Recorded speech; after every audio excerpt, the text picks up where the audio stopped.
네, 오늘 하나님 말씀은 창세기 17장 1절과 18절 두 절 말씀을 봉독하겠습니다. 창세기 17장 1절과 18절입니다.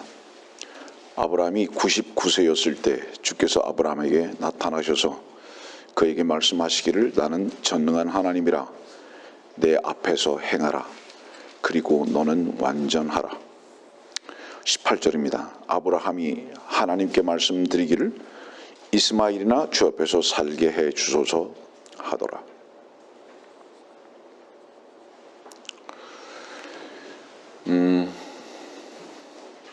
지난주에 피에 취한 포도주에 취한 부분에 대해서 말씀을 증거했습니다. 그래서 새해 새 말씀 새로운 싸움이라는 말씀의 제목을 가지고 증거를 했는데, 오늘은 술 취한 목사들에 대한 설교를 하게 될 것입니다. 그래서 오늘의 말씀의 제목은 술 취한 목사들입니다. 17장 1절 말씀 보니까 나는 전능한 하나님이라 이렇게 말씀하십니다. 이 전능한 하나님은 히브리어 원어에서는 엘샤다이라고 이렇게 부릅니다. 이 엘샤다이는 가장 많이 등장하는 것이 욥기입니다. 이 욥기에는 이 엘샤다이라는 이 하나님이 31번이나 등장을 합니다. 그 이유는 무엇이냐 하면 하나님께서는 주의 성도들과 양들을 단련시키시고 또 불가능 속에서도 모든 생명의 근원이 되시고 공급이 되시겠다고 하시는 그 말씀인 것을 우리는 압니다. 그래서 이 전능하신 하나님이 창세기 17장 1절에 처음 등장하긴 하지만 욥기에 가서 보면 이 엘샤다이라는 이 전능하신 하나님이 31번 등장하는 것은 그 의미가 매우 큽니다. 근데 이 말씀을 왜 지금 아브라함에게 하고 계시냐 하면 지금 16장 15절과 16절을 보면 아브라함이 이스마엘을 낳았습니다. 이스마엘을 낳았는데 이 이스마엘을 낳은 이것이 나의 뜻이 아니다 이 말이죠. 그 이스마엘은 사실은 전능한 하나님인 내가 너에게 준 것이 아니다. 나는 전능한 하나님이 있기 때문에 네가 불가능하다고 하는 바로 그것을 행할 것이다. 그런데 지금 18절 말씀 보니까 아브라함이 됐음에도 불구하고, 아브람과 아브라함의 차이는 여러분들 아시겠습니다. 언제부터 이 이름이 바뀌어졌냐 하면 이삭을 끝내고 이스마엘을 끝내고 이삭이 주어질 것에 대한 말씀을 하시면서 이름도 바뀌는 거예요. 아브라함이.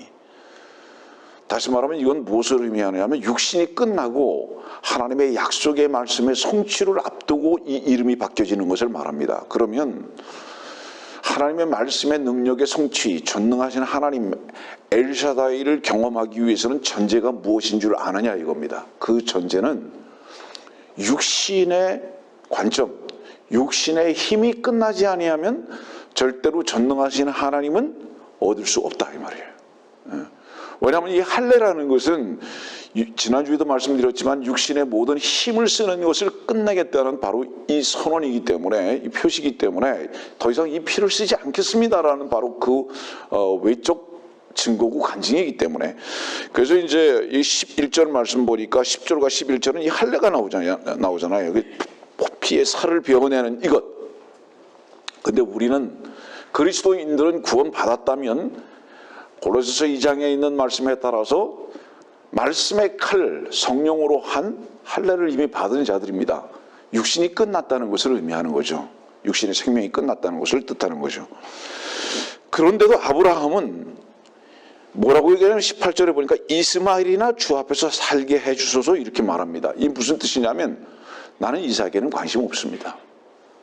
내 힘을 쓴 것만 하나님께서 인정해 주기를 바랍니다. 이 얘기는 무슨 얘기냐면 전능하신 하나님께서 내게 전능하심으로 나타나기보다는 나는 내 힘이 크게 되기를 원합니다.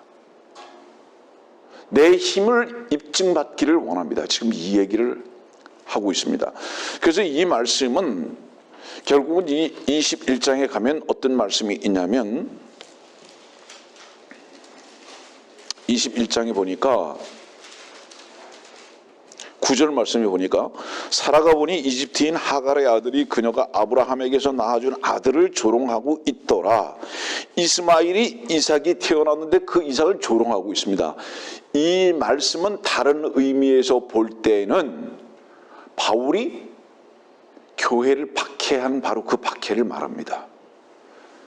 그러니까 지금 이 시대에도 육신적인 종교인들이 생명의 주 예수 그리스도의 약속과 그 능력에 의해서 사는 전능하신 하나님에 의해서 붙들림 바 된 바로 그 삶을 사는 자들을 조롱하고 박해하는 것을 의미하는 말씀입니다. 그래서 뭐라고 말씀하시냐 하면 내어 쫓으라고. 이제 10절 말씀 보세요. 이 여종과 그녀의 아들을 내어 쫓으소서. 그 11절 말씀 보니까 그의 아들로 인하여 그 일이 아브라함의 눈에 큰 근심이 되었더라. 그러니까 이스마엘을 내어 쫓으라고 그러는 거예요. 이스마엘을 내어 쫓으라고 그러는데 이것 때문에 굉장히 근심이 되는 겁니다. 사실은 여러분들 무엇이 제일 근심인지 아세요? 우리들의 육신을 쓰지 못하는 것입니다. 나의 능력이 입증받지 못하는 바로 이거예요. 그것이 교회에서나 사회에서나 가정에서나. 이 무척 두려워합니다. 이 부분을 오늘 우리는 다루어 나갈 것인데 왜 이 부분을 다루냐 하면 목사들이 왜 술 취했는지 아십니까 여러분들? 이 술이라는 것은 오늘의 말씀의 처음부터 끝까지 이 술을 말하는 것은 지난주에 이어서 포도주를 말하는 것입니다. 이 포도주는 포도즙을 말하는 게 아니에요. 좀 계제에 말씀을 잠깐 드릴게요. 마태복음 한번 26장 볼까요? 마태복음 26장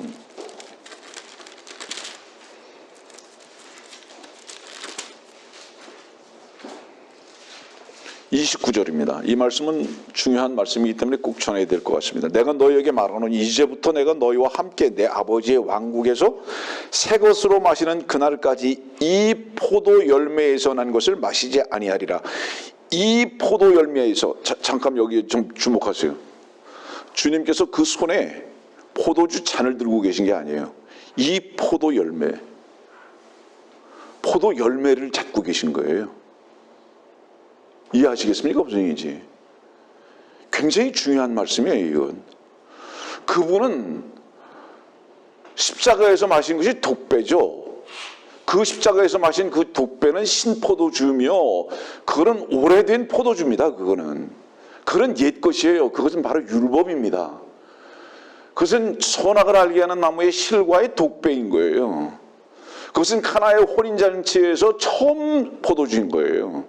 그러나 두 번째 이 포도주는 포도주가 아니라 이 포도 열매에서 난 것이에요. 다시 말하면 주님의 손에 들린 것은 잔이 아니라 지금 이 포도 열매예요.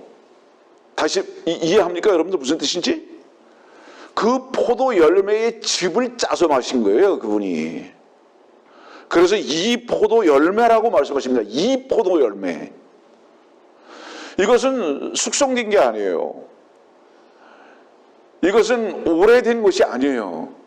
이건 즙이에요, 즙. 그래서 주님의 포도주는, 주님의 포도즙은 새 생명입니다. 이건 포도주가 아니에요, 이거는. 여기 잊어버리면 안 돼요, 여러분들.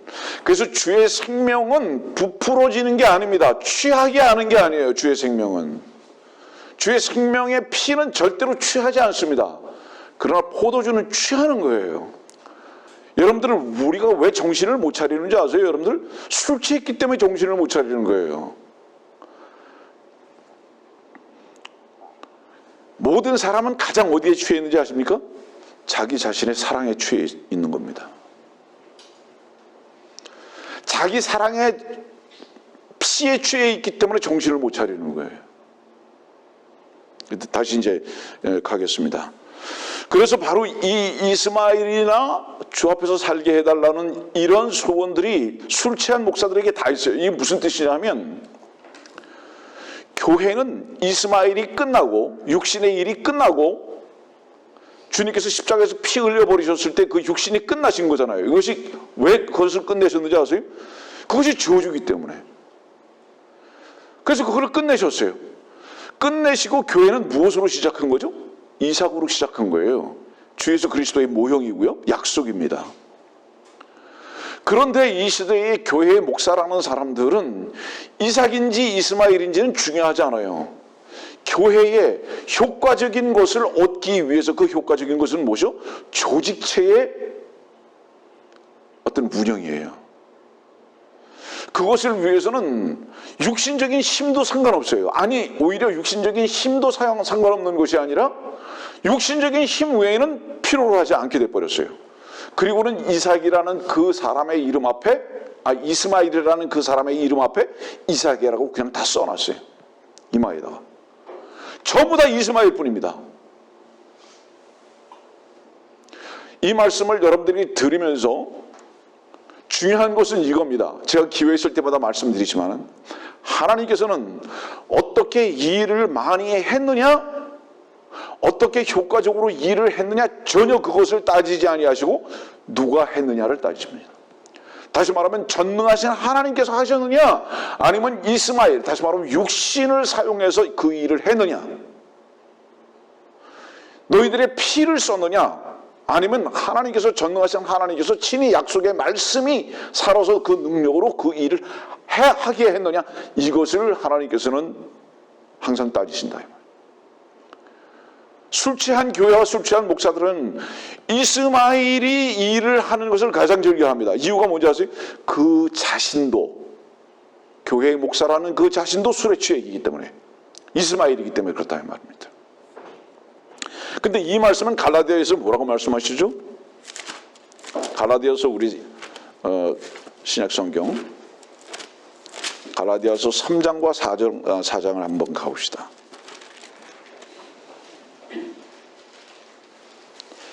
그 3장 1절의 말씀 보면, 오 어리석은 갈라디아 사람들아, 예수 그리스도께서 너희 가운데서 십자가에 처형되신 채로 너희 눈앞에 분명히 죄시 되었는데 너희가 진리에 순종하지 못하도록 누가 너희를 미혹하더냐. 이 말씀, 이 1절 말씀에서 제가 두 가지만 말합니다. 오 어리석은 갈라디아 사람들아, 이 멍청한 갈라디아 놈들아. 제가 이렇게 욕하는 게 아니라 직설적인 표현입니다. 이게 원어적 표현이에요. 이 멍청한 갈라디아 놈들아, 왜 너희들이 멍청한 줄 아느냐? 주님이 죽으신 이유가 뭐냐? 너희들 분명히 알지 않느냐? 예수 그리스도와 함께 십자가에 죽고 다시 살았다고 고백하는 그리스도인들이요, 주께서 죽으신 것이 당신을 위해서 죽으신 것을 아느냐? 당신의 무엇을 위해서 죽으신 것? 당신의 선의 추구와 의롭게 되려고 하는 바로 그 몸부림에, 바로 그 저주 때문에 주님이 죽으신 것 모르느냐? 확실히 알지 않느냐? 이 말씀하시는 거예요. 근데 누가 너희를 미혹하더냐? 누가 미혹했습니까? 이 미혹이라는 이것은 언제 제일 먼저 제시되고 있습니까? 창세기 3장 1절이죠. 뱀의 미혹입니다. 그 뱀은 무엇을 가지고 미혹했습니까? 선악을 알게는 나무의 실과를 가지고 미혹했습니다. 네가 선하게 살 수 있고 악하게 살지 않을 수 있다라고, 네 자신이 의롭게 살 수 있다라고 미혹했습니다. 미혹은 무슨 뜻이죠, 여러분들? 참된 것을 뒤로 하고 거짓된 것을 앞에 놓고 그것이 참인 것 같이 속여버리는 것입니다. 이렇게 속였어요. 오늘도 말씀을 듣는 분들한테 저는 이렇게 다시 한번 재질문하는 것입니다. 당신은 주님으로 의롭게 된 것이 분명합니까? 하나님 한 분만이 선이신 것을 믿습니까? 그런데 왜 당신은 의로워지려고 노력하고 당신 자신이 선한 사람인 것 같이 하려고 하는 거짓되고 위선된 몸부림을 치고 살아갑니까? 그건 거짓입니다. 그건 분명히 미혹당한 것입니다. 그거는 당신의 마음속에 이스마엘이라는 바로 육신적인 것을 의지하고자 하는 그 미혹의 포도주에 취한 것이 분명한 것입니다. 그리고 그것을 계속 요구하고 있다면 이건 우리들은 속는 것이에요. 당신은 속고 있는가? 그러면서 3절의 말씀 뭐라고 말씀하시죠? 성령 안에서 시작하다가 이제는 육체로 온전해지려 하느냐? 이건 헛것이다.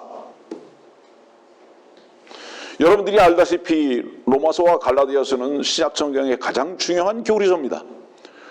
왜 그럼 이 말씀을 이렇게 본질적으로 기록하고 계실까요? 지난번에도 로마서를 5장, 6장, 7장의 말씀을 여러분들에게 전달해 드렸지만은 왜 이렇게 중요하게 갈라디아서나 로마서는 이런 부분들을 이렇게 다루고 있을까요? 많은 사람들은 어디에 미혹되고 있느냐 하면 구원받다고 하면서도 다시 종교성에 빠져버리는 겁니다. 그 종교성은 어떤 종교성입니까? 내가 무엇인가를 해야 될 것 같은 거예요. 그건 믿음이 아닙니다. 그건 신앙도 아닙니다. 그건 소망도 아닙니다. 그거는 자기 자신으로부터 무엇인가 이루려고 하는 땀 흘림입니다. 그건 성경에서 죄라고 말씀하시죠. 그리고는 4장에 가보세요. 4장에 가보면 23절입니다. 그러나 그 여종에게서 난 아들은 육신을 따라서 낳고, 누구죠? 이스마엘입니다. 하갈이라는 여종에게서 난 아들은 육신을 따라서 낳고, 자유로운 여자에게서 난 아들은 약속으로 말미암아 난 것이라. 이삭을 말합니다. 이것들은 비유니 이들은 두 언약이라. 하나는 신의 산으로부터 종을 낳은 자니 이는 하갈이라. 그래서 이 25절 말씀 보니까 그녀는 자기의 자녀들과 더불어 종노릇합니다. 자, 우리가 이 말씀은 다시 창세기 17장으로 넘어가는 배경이 될 것입니다.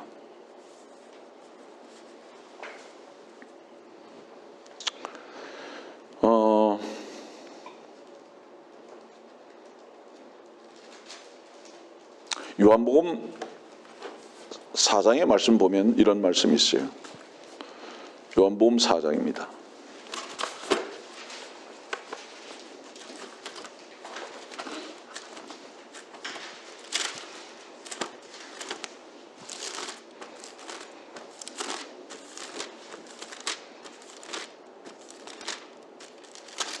요한복음 4장 24절입니다. 하나님은 한 영이시니 그분께 경배 드리는 자들은 영과 진리로 경배 드려야만 하리라고 하시니라. 성경에서요, 따로 떨어뜨려서 구분하는 단어는 여기서 말씀 보니까 하나님은 한 영이시니, 왜 한이라고 그랬죠? 분리시킨 겁니다. 다른 영들하고. 한 아들을 낳으리니, 마태복음 그랬습니다. 다른 아들과 분리시키는 겁니다. 그래서 한 영이시니 한 아들을 낳으리니 다른 아들들과 다르고 다른 영들과 다르다는 겁니다. 하나님은 어떤 양들과 다르냐? 짐승의 영과 다르고 마귀의 영과 다르고 사람의 영과 다르시다. 하나님은 그것과 구분되어지는 한 영이시다. 하나님께서는 그 영은 어떤 영이시냐? 영과 진리로 경배할 수 있는 바로 그 영이시다. 자, 이 말씀을 여러분들에게 지금 소개하는 이유가 있습니다. 지금 이 말씀은 누구하고 지금 얘기를 하면서 이 말씀을 지금 기록하고 계시는지 아세요? 요한복음 3장은 니고데모에 대해서 중심으로 말씀하시다가 요한복음 4장에 선말의 수가성 여인으로 돌아갑니다. 니고데모는 어떤 예배를 드렸는지 아느냐? 사마리아 수가성 여인아, 네가 나를 만나기 전에, 나를 메시아로 만나기 전에 너는 어떤 예배를, 어떤 경배를 드렸는지 아냐? 너는 예전 성경을 한번 여러분들 생각해 보세요. 예전 성경 영과 진리를 뭐라고 번역했죠? 신령과 진정이라고 번역했습니다. 자, 이 신령과 진정이라는 두 단어를 합쳐서 하나로만 딱 집약시키면 그게 뭔지 아세요? 술에 취한 겁니다. 피, 자기의 피의 액기스를 말하는 거예요. 인간의 영의 집약, 그걸 개발한 거예요. 거기에 미혹돼 버린 것입니다. 진정도 속에서 나오는 그 어떤 액기스를 말하는 것입니다. 이거를 가지고 하나님을 경배한다고 하는 자들에 대한 모임입니다. 예전 성경이 지금 현재적인 기독교의 위치로 볼 때는 맞아요. 그 성경이. 왜 맞는다고 얘기를 하는지 아십니까? 전부 다 그렇게 뺏기는 경배를 안 해요. 육신의 액기스 외에는 가지고 주님 앞에 안 나가려고 그래요. 근데 누가 육신의 액기스를 가지고 나왔던 자들인지 아느냐? 니고데모 같이 자기의 참 진정을 가지고 액기스를 가지고 나를 만나려고 하고 섬기려고 했던 자다. 그러나 그것은 무엇인지 아느냐? 그것은 바로 밤에 행하는 것이다. 이 지금 요한복음 3장의 시작 이렇게 하시잖아요. 니고데모가 왜 밤에 찾아왔느냐? 니고데모의 그 선행은 밤이다 이 말이에요. 그 선행은 밤이다. 그건 어두움에 속한 거다 이 말이에요. 그리고 나서 지금 이 메시아를 만나기 전에 이 여인은 어떤 여인이었느냐? 그 여인으로 가보세요. 20절 말씀, 4장 20절. 우리 조상은 이 산에서 경배를 드렸는데 당신들은 경배 드려야 할 곳이 예루살렘에 있다고 말하나이다. 장소를 말하죠. 근데 21절 말씀 보니까 너희가 이 산에서나 예루살렘에서도 아버지께 경배하지 않을 그때가 오리라. 너희는 알지 못하는 것을 경배하고 우리는 우리가 경배하는 것을 아노니. 이 말씀 무슨 말씀인지 아세요? 신령과 진정으로 경배하는 자들은 장소와 시간만 찾는다 이 말이에요. 그래서 장소와 시간에만 자꾸 자기 자신을 국한시켜버리는 거예요. 이유가 무엇일까요, 여러분들? 육신의 피는 여기에 완전히 붙들려 있는 거예요. 시간과 장소에 붙들려 있는 거예요. 육신의 장. 그러니까 그들은 예배당이라는 건물에 와야만 뭐 하나님을 경배하는 줄 아는 거예요. 주일이라는 날에만 하나님을 경배하는 줄 아는 거예요. 산기도 가야만 하나님께서 들으시는 줄 아는 거죠. 이건 신령과 진정에 속한 자들입니다. 이런 자들은 누구냐 하면 바로 니고데모 같은 자고, 주님을 만나기 전에 자기의 조상들이 산에서 드렸던 바로 이 산을 찾았던 바로 이 여인, 시간을 말했던 바로 그 여인. 그거는 뭔지 아느냐? 22절 말씀 보세요, 여러분들. 그게 뭔지 아느냐? 그런 경배는 알지 못하는 것을 경배하는 거다. 자, 여러분들 사도행전 나중에 찾아보겠지만은 알지 못하는 신에게 뭐를 말하는 것이요? 자기 자신을 경배하는 거예요. 자기 자신을 경배하는 거예요. 자기가 자기 자신을 경배하면서도 무엇을 경배해야 하는지도 몰라요, 지금. 술 취한 자들은 자기 자신을 경배하고 있는 거예요. 자기 피를 경배하고 있는 거예요.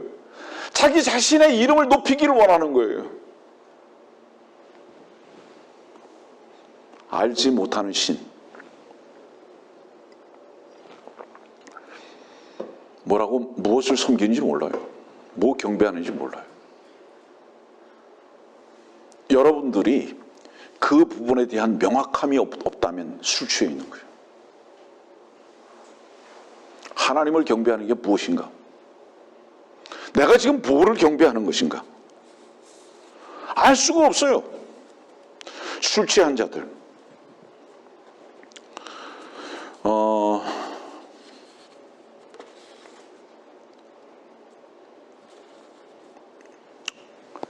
우리는 그리스도의 심판석 앞에 이제 서야 되는데요.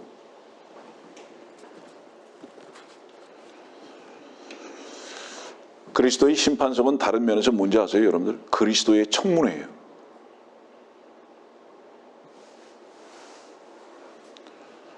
장관 되겠다는 사람이 자기가 법무부 장관이 될 줄 알았을까요? 법무부 장관 될 줄 알았으면 술 취해가지고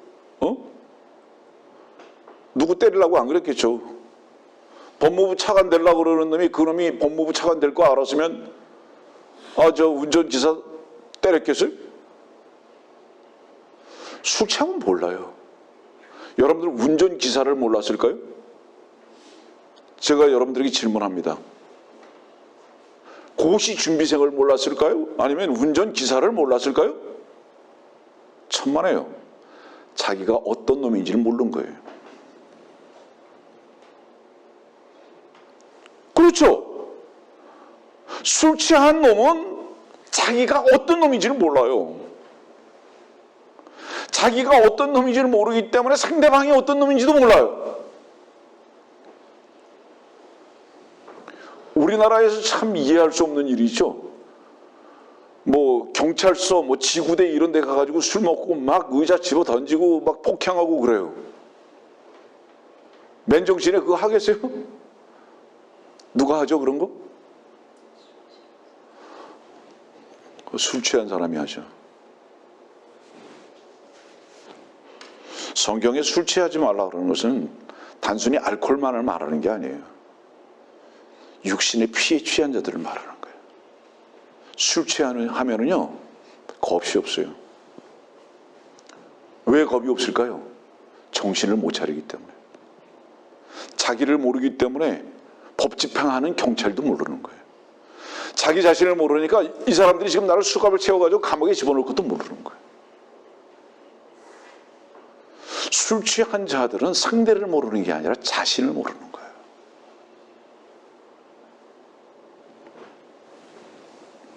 술에 취하면 다 용감하죠. 절대로 상대 몰라요. 어디까지 모르는지 아세요? 권위도 몰라요. 하나님도 몰라요. 술 취하면. 그 피에 취하면 자기 자신이 왕인 줄 알아요. 자기 마음대로 다 될 수 있다고 생각했어요.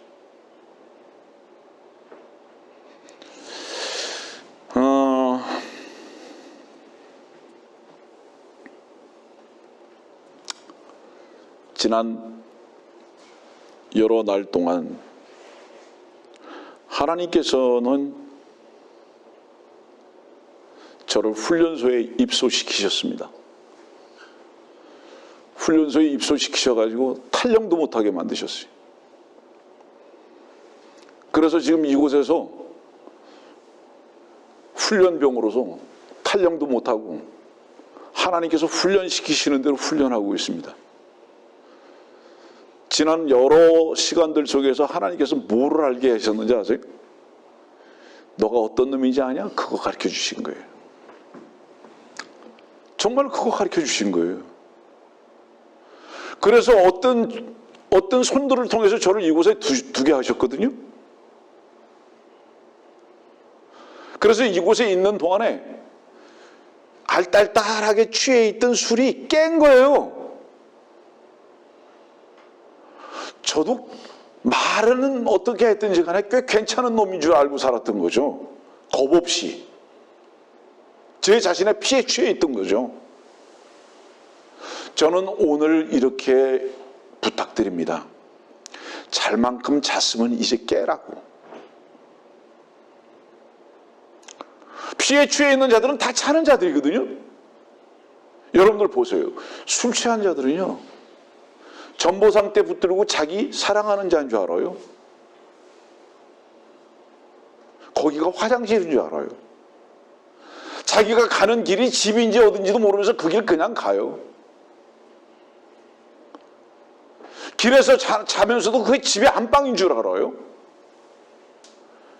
여러분들이요, 한 가지 문제밖에 없어요. 육신의 피에 취해 있어요. 전부 다. 그러니까 내가 가야 하는 길이 어떤 길인지, 지금 현재 가고 있는 길이 무슨 길인지도 몰라요. 하나님께서는 이 훈련소에 입소시키셔가지고 자던 것을 깨우게 하신 거죠. 정신 차리라고.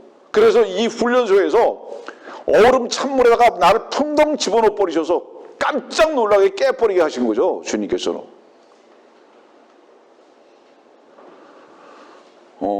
저도 때로는 다른 사람들을 비판한 적도 있습니다.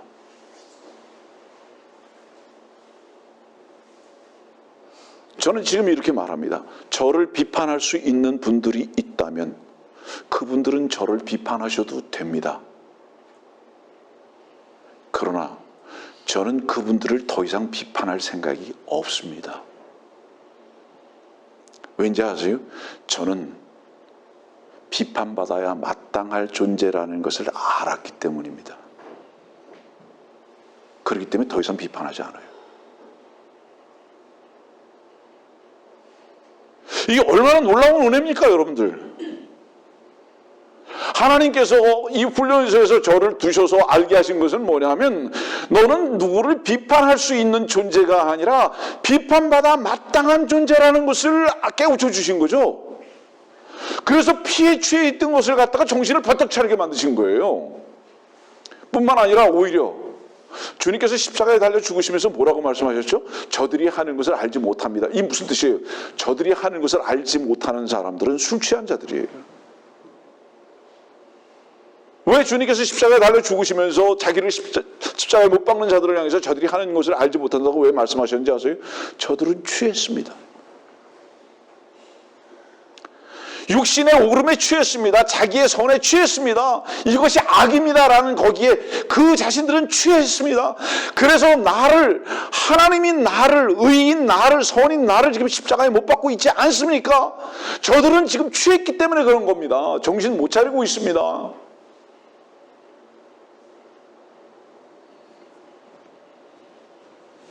마태복음 7장이에요. 제 눈에 들보는 깨닫지 못한다고 말씀하셨던 그 말씀의 뜻이 뭔지 아세요? 제 눈에 들보가 뭘까요? 그 눈으로 왜 눈에 들보가 있으면 뭐를 못 보죠? 완전 소경이죠. 그게 뭐를 말씀하는지 아세요, 여러분들? 너를 볼 수 있는 눈은 하나도 없다. 너는 지금 이 마태복음 7장에 그러잖아요. 비판하지 말라고 이렇게 말씀하시잖아요. 비판하지 말라고. 비판하지 하는 것을 보니까 네 눈에 들보가 있구나. 조금 아까 제가 간증한 그 얘기예요. 나는 비판받아 마땅할 존재구나. 마땅한 존재구나. 근데 제가 다른 사람들을 비판하지 못하는 이유가 뭔지 아세요?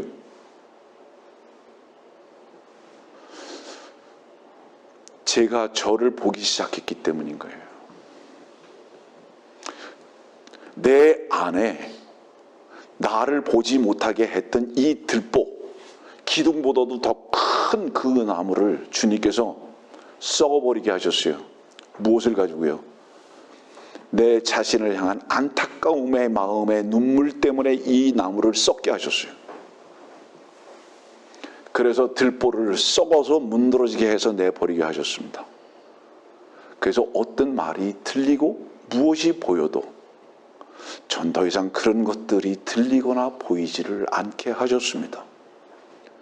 여러분들, 이렇다면 주님께서 은혜로 나를 인도하시고 그분의 긍휼과 사랑으로 나에게 채우신 것이 분명한 간증 아닙니까, 여러분들? 더 이상 우리들에게 필요한 것이 무엇입니까? 여러분들이.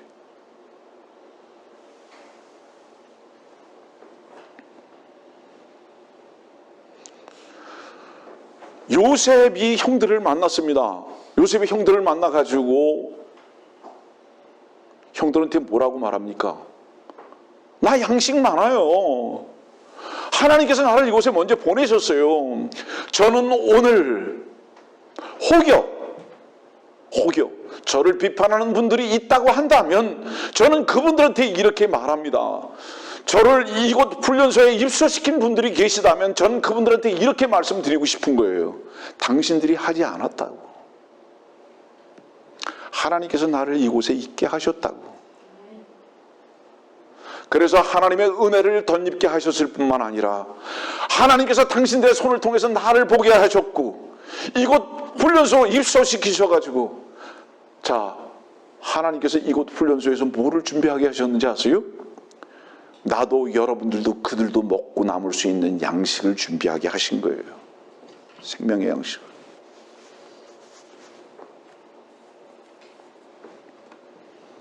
저도 예전에는요, 제가 사랑하는 양들에게 때로는 독극물을 먹인 적도 있어요. 비판이라는 그 교만이라는 그 분노라는 그 길 가운데 초청한 적도 있어요.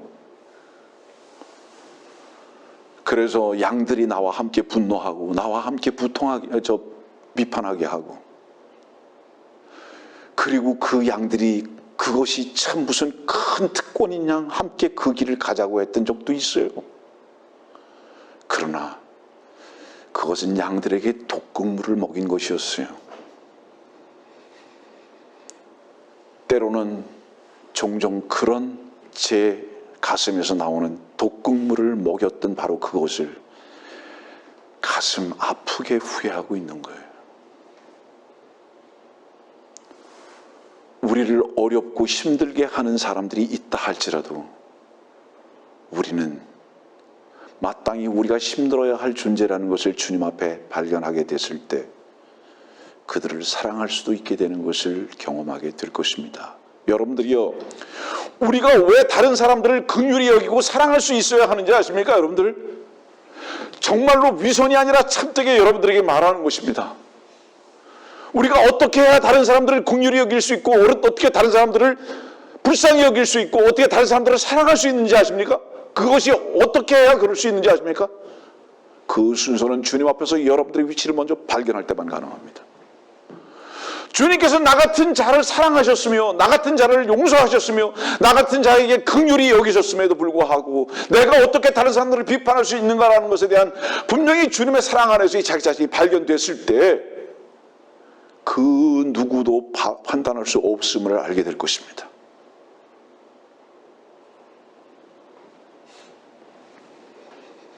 그래서 예전에는 주님의 군사라고 말하면서도 화살의 타겟을, 칼의 표적지를 어디를 향해서 쏴야 하는 건지도 잘 몰랐어요.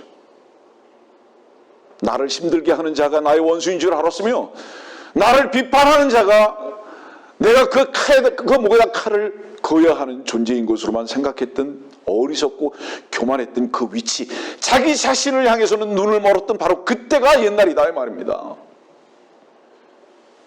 여러분들이요, 우리의 원수는 우리 주인의 원수 하나인 것을 절대 잊지 마십시오. 우리들이 종이라면 주인의 원수만이 우리의 원수가 되어야 하는 것입니다. 우리가 양이라면 목자의 원수만이 유일한 원수가 되어야 하는 것입니다. 여러분들, 우리가 하나님의 백성이라면 하나님의 원수만이 우리의 유일한 원수가 되어야 하는 것입니다.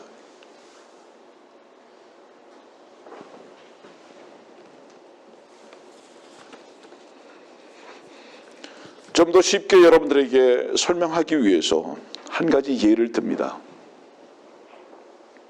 안중근을 존경합니까?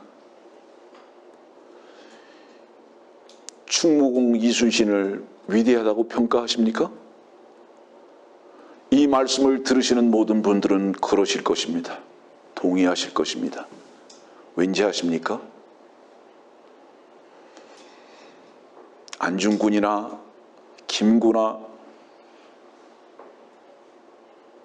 이순신이 왜 위대한 자들인지 아십니까? 여러분들을 위해서 일을 했기 때문입니다. 아세요? 그러나 거꾸로 그들의 적이었던 일본은, 그들은 테러리스트며 전쟁 원흉일 뿐입니다.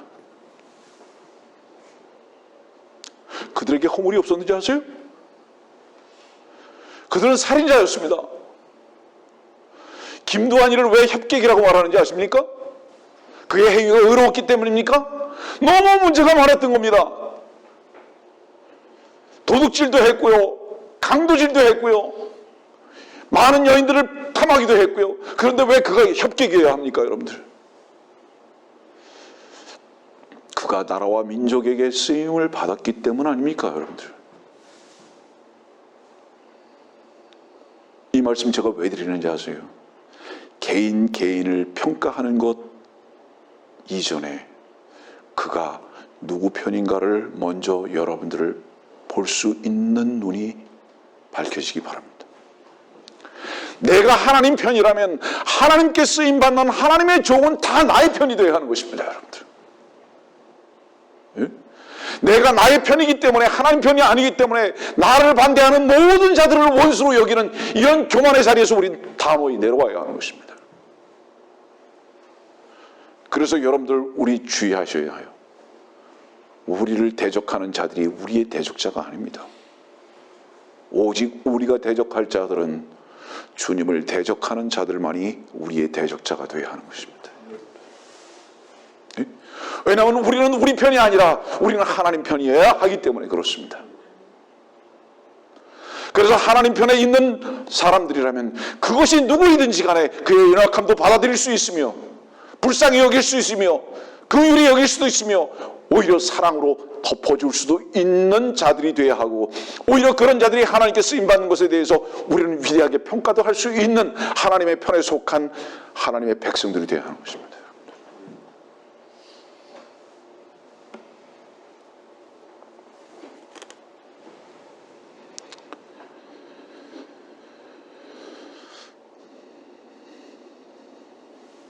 여러분들 보세요. 의무가 있고요, 사명감이 있고요, 소명감이 있습니다. 세 가지를 말합니다. 국방의 의무가 있어요. 납세의 의무가 있어요. 사명감이 있어요. 사명감은 뭐죠? 국민교육헌정에 이런 것이 시작됩니다. 우리는 민족 중흥의 역사적 사명을 띠고 이 땅에 태어났다. 우리는 민족 중흥의 역사적 사명을 띠고 이 땅에 태어났다. 그 사명을 왜 거기서 처음 얘기하죠, 여러분들? 그것이 너희들이 태어난 이유다. 그리스도인으로 거듭 태어났습니까? 여러분들은 왜 이 땅에 삽니까? 어떤 사명감을 가지고?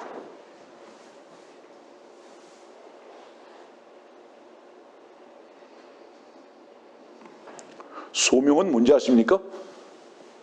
주의 종으로 불림을 받은 것을 말하는 것입니다. 그러면 의무는 최하위 개념이고요, 사명은 조금 높은 개념이고요, 소명은 이 세상과 땅을 완전히 끊어버린 순종을 말하는 것입니다. 명령을 말하는 거예요. 하나님께서 우리를 주의 종으로 부르셨다 이 말이에요. 그것은 무엇을 의미하는 줄 아세요? 가정이요? 자녀요? 세상의 물질이요? 명예요? 육신적인 싸움이요? 그 소명을 우리가 담당하지 못하는 이유는 바로 그런 것들이 우리를 붙잡아 매고 있기 때문입니다. 하나님께서 부르신 게 분명합니까? 그 소명의 길을 가기 위해서 세상의 피가 여러분들을 붙잡아 놓고 여러분들에게 방해하려고 하면 단호히 싸우십시오. 아니라면 그 소명이라는 바르고 허울 좋은 그것을 내려놓으시고 주님께 반납하십시오. 그것은 거짓된 것입니다. 여러분들이 하나님의 부르심을 받은 것이 분명하다면 이 세상의 것은 완전히 차단되어지고 하늘을 향해서 발걸음을 뛰어야 하는 바로 그 시작점이 되어야 하는 것입니다.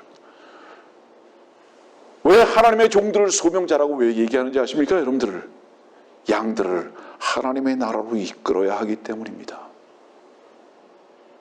교회는 피의 모임이 절대로 아닙니다. 그래서 교회는 엄마도 없고 아버지도 없으며 교회는 아들도 없고 딸도 없는 것입니다. 교회는 그리스도 안에 있는 형제와 자매 외에는 없는 것이에요. 교회에서는. 왜냐하면 교회에서는 이 모든 육신적이고 피의 관계가 다 끝난 것을 전제로 한 것이기 때문에 그렇습니다. 그런데 이 교회에서, 지금 의정부 교회를 말하는 게 아니에요. 이 교회라고 하는 곳에서 목사들이 술에 취해서 소명감이 없기 때문에 육신을 위해서만 설교하고 육신을 위해서만 이끌어가고 육신만을 자랑하고 육신만을 사용해서 교회를 이끌어가려고 하는 이런 어리석은 자들만이 있다면 이건 술 취한 목사들이 분명하다 이 말이에요. 세상에서도 뭐라고 얘기하죠, 여러분들? 공과 사를 구분할 줄 알아라고 이렇게 말하잖아요. 그렇게 말하잖아요. 사공을 구분하라 이렇게 말하지 않아요. 공과 사를 구분하라 이렇게 말해요. 왜 공을 먼저 앞세웠죠, 여러분들? 그리스도인들이요, 무엇이 여러분들이 앞에 붙어야 하는 것입니까, 여러분들? 술 취한 목사들이요, 당신이 왜 목사를 해야 하는 것입니까, 여러분들?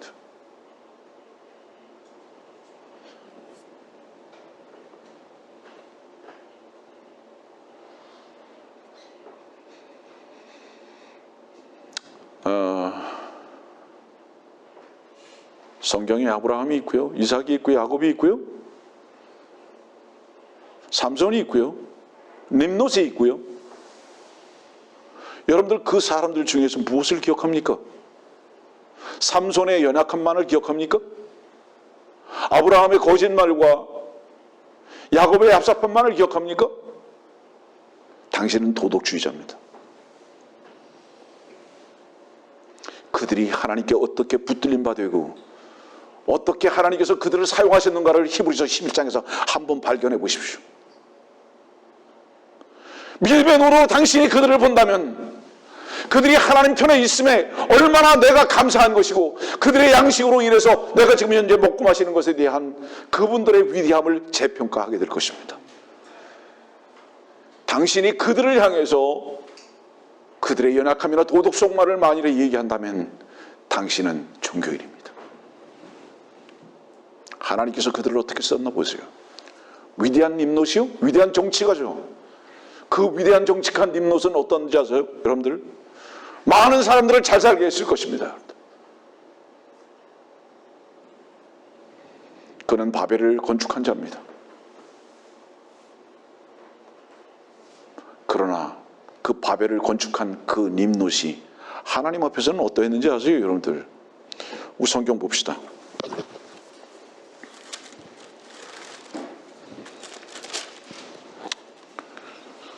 창세기 11장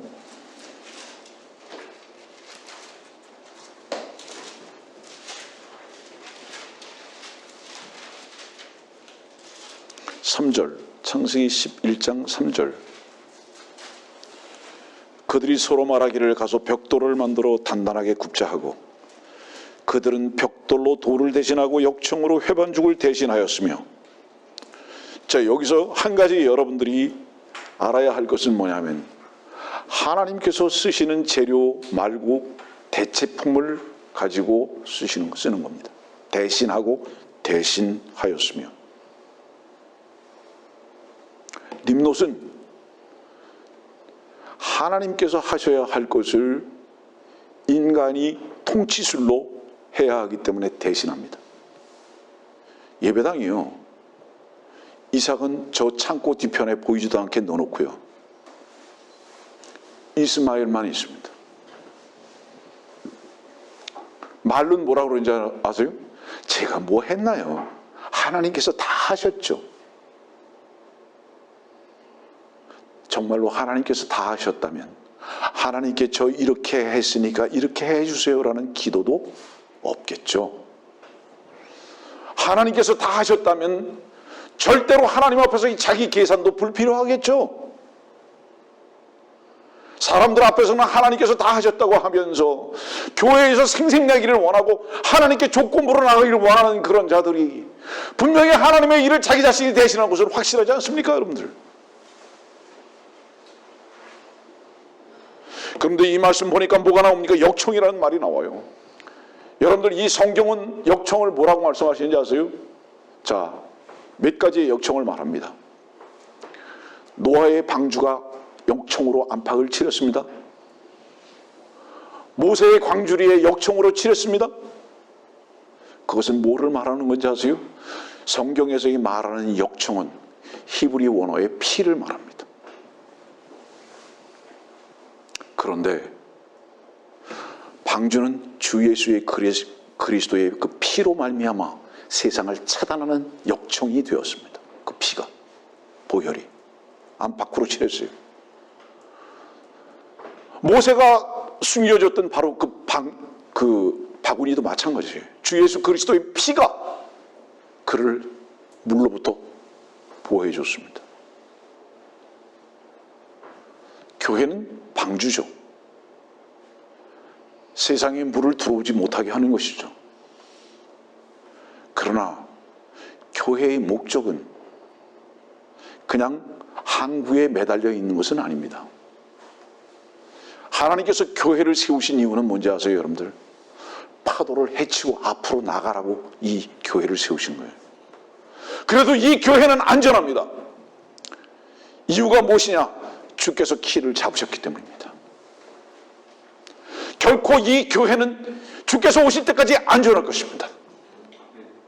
왜냐하면 주님이 반석이시며 그 주님이 반석인 동안에 창수가 나고 비바람이 친다 할지라도 이 교회는 결코 안전할 것이기 때문입니다. 그리고 목적지를 향해서 주님께서는 키를 잡고 인도해 가실 것이 분명한 것입니다. 이것이 피로 값주고 사신 교회의 특권입니다, 여러분들. 그런데 이 바벨을 왜 역청으로 쌓는지 아세요, 여러분들? 이유가 뭔지 아세요? 인간의 피입니다. 이 피는 다른 피를 말하는 거예요. 이것이 이스마엘입니다.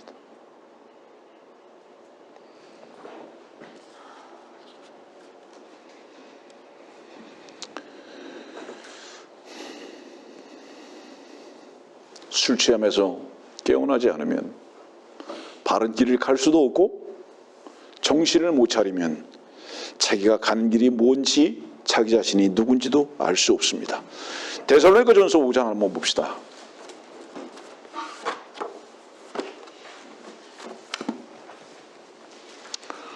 데살로니가전서 5장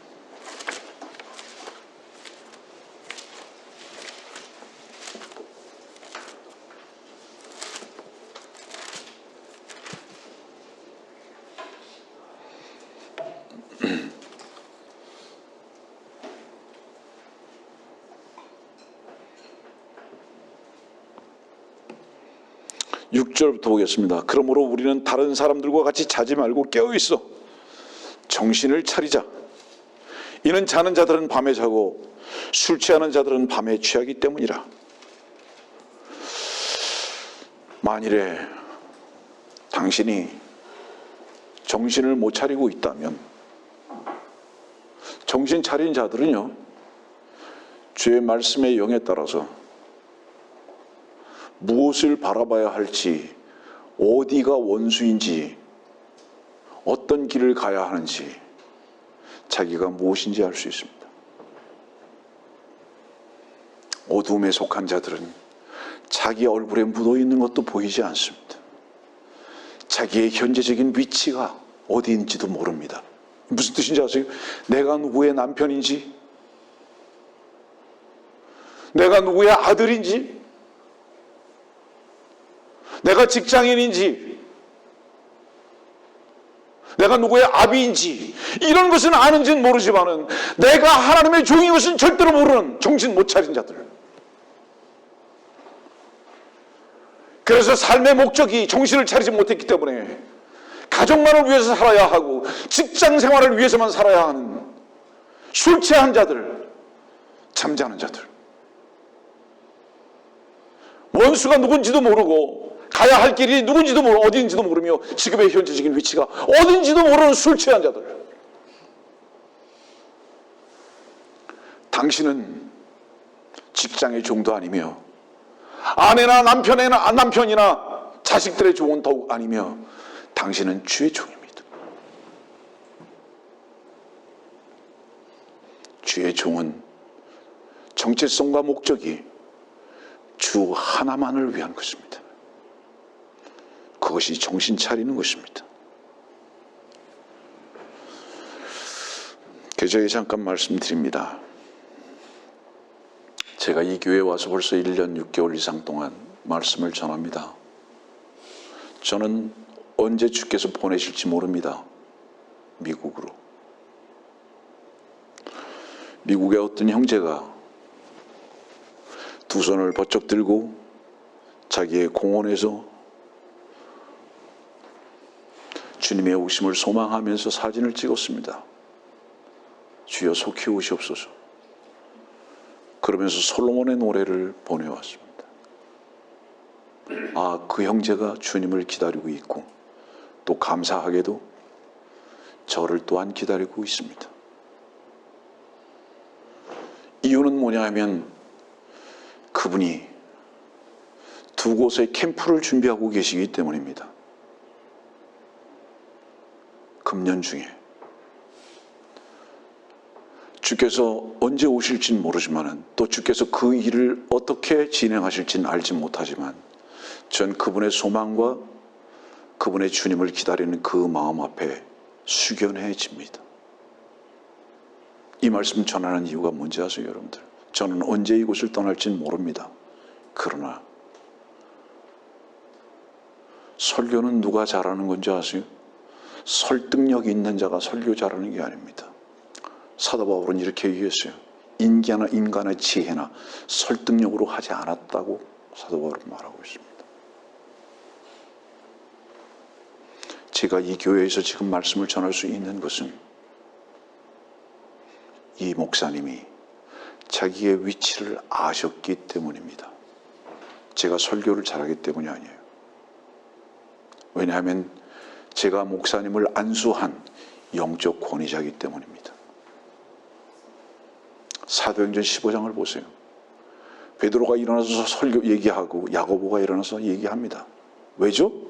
교회의 권위는 첫째는 형제, 둘째는 영적으로 먼저 주님 앞에 쓰임받은 자.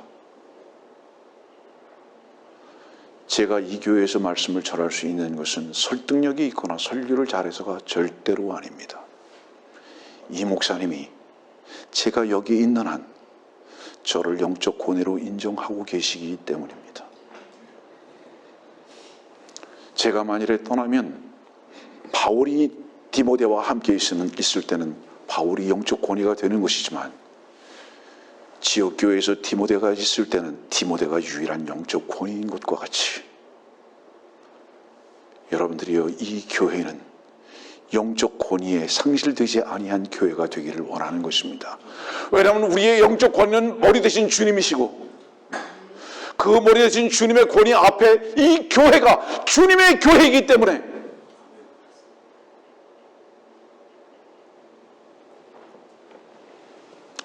누가 말씀을 잘 전하는 자인지 설득력이 아니에요. 살아계신 주의 말씀 앞에 사로잡힌 바 된 종입니다.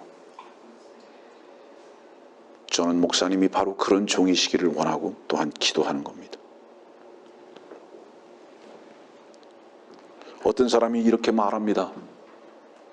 너는 왜 태어났냐고. 너 왜 사냐고. 네가 목사의 자격이 있느냐고. 너는 왜 태어났느냐, 왜 사느냐, 너는 목사의 자격이 있느냐. 아, 밖에서 말씀을 듣는 분들이요, 당신들이 나에게 질문하지 마십시오. 하루에도 수십 번 하는 질문이 내 자신을 향해서 자문자답하고 있는 게 바로 그것입니다. 아, 나는 왜 태어났는가? 나는 왜 사는가? 나는 참으로 목사의 자격이 있는가? 날마다 그것을 제가 자문자답하고 있습니다. 이유가 뭔지 아십니까? 저는 어떤 것도 모르는 무자격자인 것을 제 자신이 인정하기 때문에 그것을 알게 하셨습니다. 주님께서. 여러분들의 주님의 은혜는 우리들에게 어디에 우리들을 머물게 하기를 원하시는지 아십니까?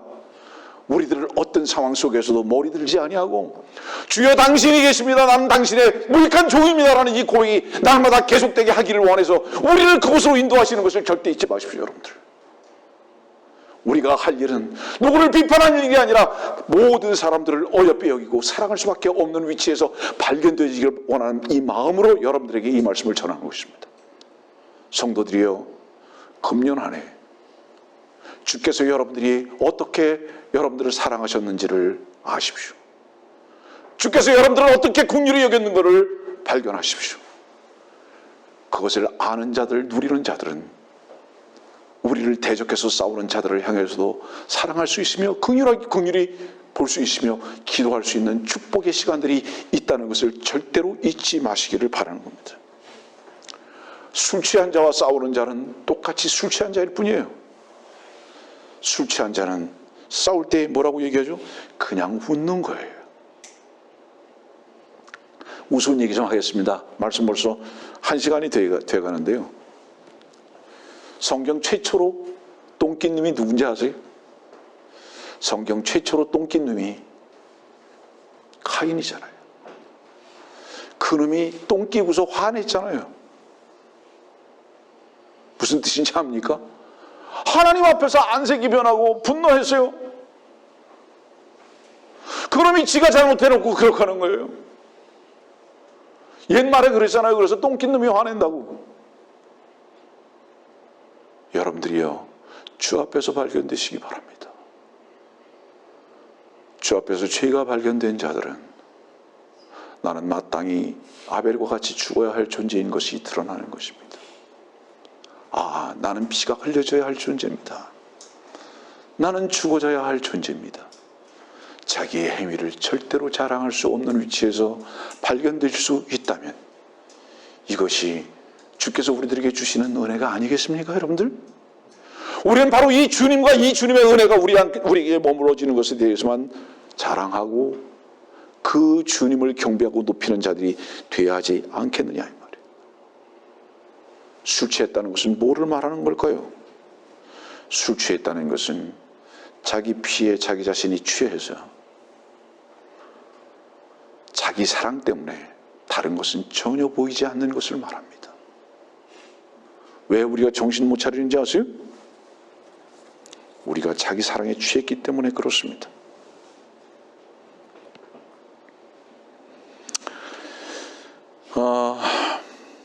말씀을 정리하겠습니다.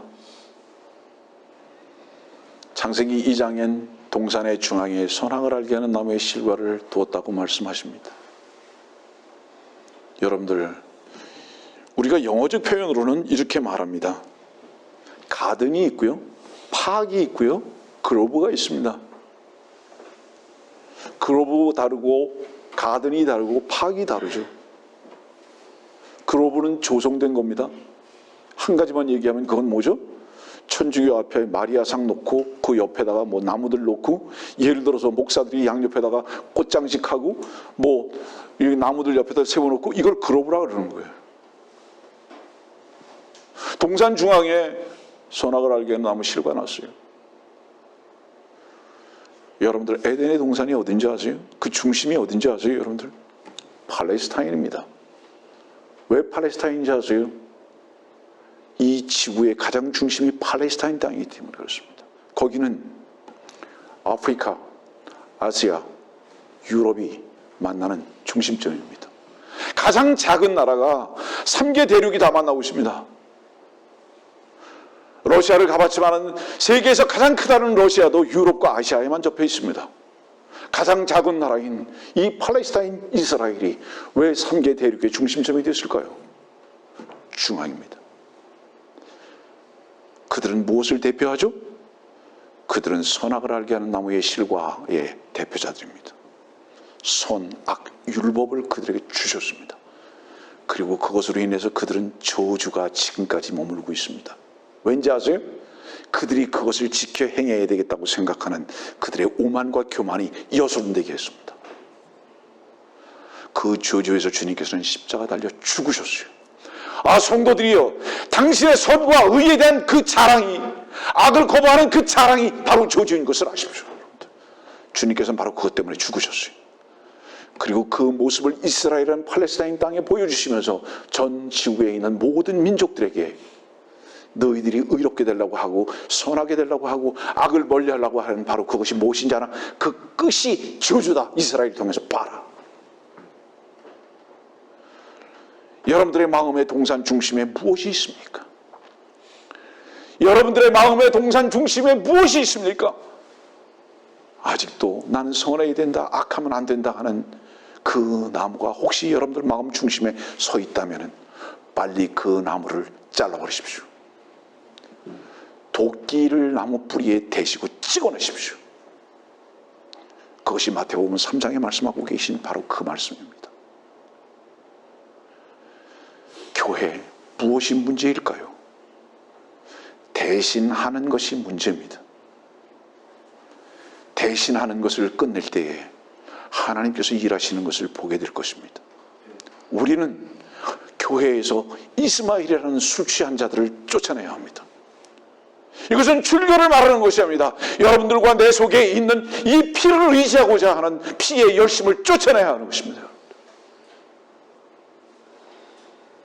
그래서 하나님께서 이 교회에 운행하시는 전능하신 하나님으로 입증되어지는 바로 이 현장이 되어야 하는 것입니다. 바로 그 현장이 금년 한 해 이 교회에서 일어나길 바라고, 우리가 바로 양 안에 있는 이스마엘이라는 선악을 알게 하는 나무의 실과를 내어 쫓아서 약속의 주의 말씀만이 우리 안에서 역사하시고 능력으로 나타나시는 한 해가 되시기를 기원하는 마음으로 이 말씀을 전하는 것입니다. 교회들이여, 목사들이여, 술 취한 데서 깨어나라. 정신을 차리라. 이 말씀에 여러분들의 큰 위로가 있기를 바랍니다.